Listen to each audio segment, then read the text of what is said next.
célébrer Marie-Madeleine.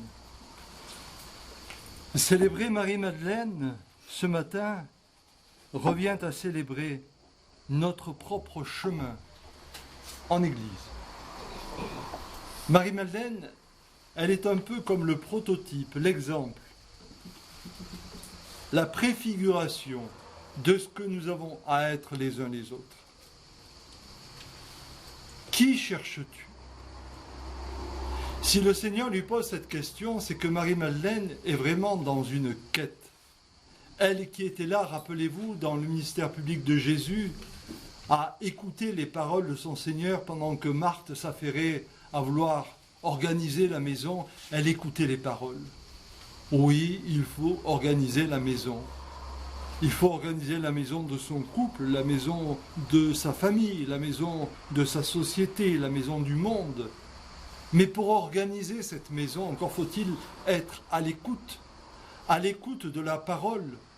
La parole, ce n'est pas un vieux parchemin que nous trouvons sur une étagère. La parole, ce n'est pas un vieux bouquin plein de poussière. La parole, c'est ce qui résonne au plus profond de nos cœurs.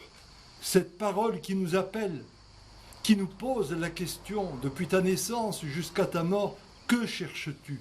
Qui cherches-tu? Et si nous avons réellement été baptisés, espérons que ce ne soit pas simplement dans une tradition où nous serions des habitués, mais que le baptême soit pour nous vraiment un basculement, une rencontre avec celui que nous appelons le Christ et à qui nous allons pouvoir répondre « Rabouni, mon maître, mon Seigneur, c'est toi ma vie ». Alors me direz-vous, oui, le Seigneur, nous le célébrons quelquefois dans l'année, parfois tous les dimanches pour ceux qui sont plus réguliers.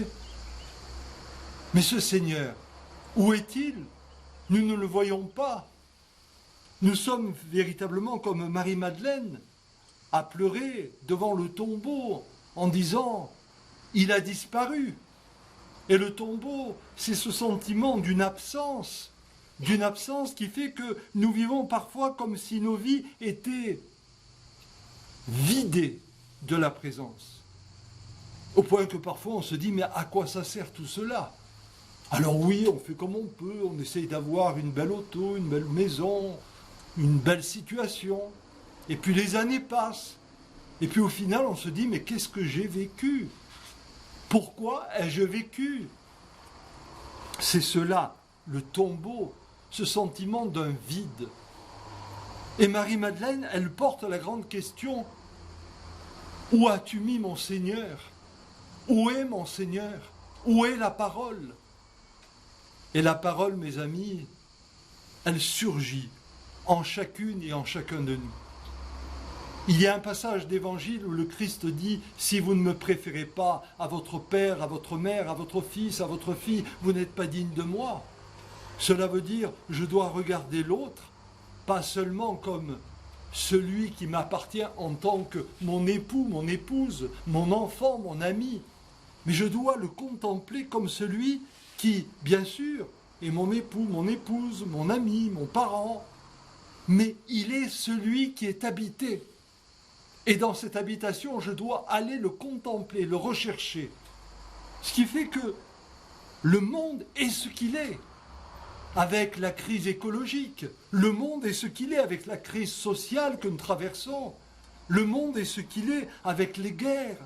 Mais ce monde habité par des êtres, il est un monde aussi habité à travers ces êtres, par celui qui nous dit « Que cherches-tu » Et Marie-Madeleine est réellement celle qui nous apprend à aller rechercher ce Seigneur.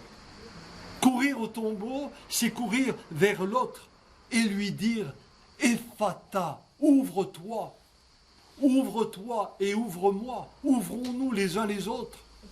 L'amour, ce n'est pas une émotion, l'amour, ce n'est pas un sentiment, l'amour n'est pas de l'ordre moral. L'amour, c'est cette réalité où, faisant avec toi, nous touchons au divin.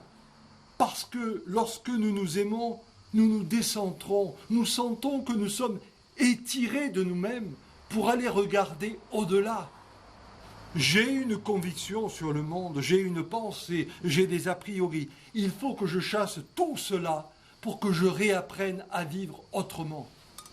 C'est exactement le sens de la parole que nous avons entendue tirée de cette épître de Paul, deuxième épître aux Corinthiens, où Paul nous rappelle que nous devons passer du monde ancien au monde nouveau. Alors certains politiques nous disent « le monde ancien est fini, on va vers le monde nouveau » et puis on s'aperçoit que le monde nouveau n'est jamais là. Parce que le monde nouveau, c'est cette capacité à s'arracher à son ego, à son a priori, à sa peur, à sa violence, pour aller faire avec l'autre. Et l'amour, alors, n'est pas une émotion, un sentiment, l'amour devient une exigence. Je ne peux pas faire sans toi. C'est ce que Marie-Madeleine a compris. C'est ce que Marie-Madeleine a proclamé en écoutant son Seigneur, en le recherchant. Elle ne pouvait pas faire sans lui qui ouvre à la vie véritable.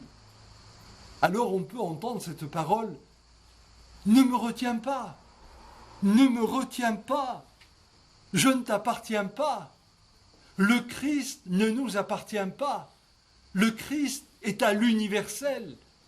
Que nous soyons catholiques romains, catholiques orthodoxes, protestants, nous sommes tous des catholiques au sens de l'universel. L'universalité. Je ne peux pas dire le Christ est à moi, le Christ est à tout. Et si le Christ est à tout, alors je dois le proclamer et accepter qu'il puisse me déranger au sens où il va se placer dans d'autres cultures, dans d'autres manifestations, dans d'autres manières d'être célébré. Ne me retiens pas, ne retournons pas le Christ à quelques préceptes que nous croirions indépassables, à quelques éléments liturgiques que nous penserions éternels, à quelques dogmes dans lesquels nous nous enfermerions. Le Christ est toujours au-delà. Et dans cet au-delà, il nous dit, va dire à mes frères. Comment aller dire à nos frères des cités qui ont tout détruit il y a 3 semaines parce qu'il y a eu la mort d'un policier? Comment aller dire à nos frères qui se tuent en Ukraine et en Russie? Comment allons-nous dire à nos frères qui tuent les femmes en Afghanistan ou en Iran? Comment aller dire à nos frères? Aller dire aux frères, c'est dire, cessez cette folie. La vie est plus grande que la mort. La vie vaut la peine d'être vécue à condition que l'on trouve le chemin qu'est le Christ, à condition que l'on trouve le sens, un sens qui fait que ma vie est ordonnée à un autre que moi-même, et que dans cet ordonnancement, eh bien, je sais que je suis fait pour ressusciter un jour après la mort, mais ressusciter dès aujourd'hui, recommencer autrement ma vie. J'ai vécu des échecs en couple, je peux recommencer. J'ai vécu une rupture, je peux recommencer. J'ai eu une maladie, je peux recommencer. Tout est ouvert. Ne désespérons jamais.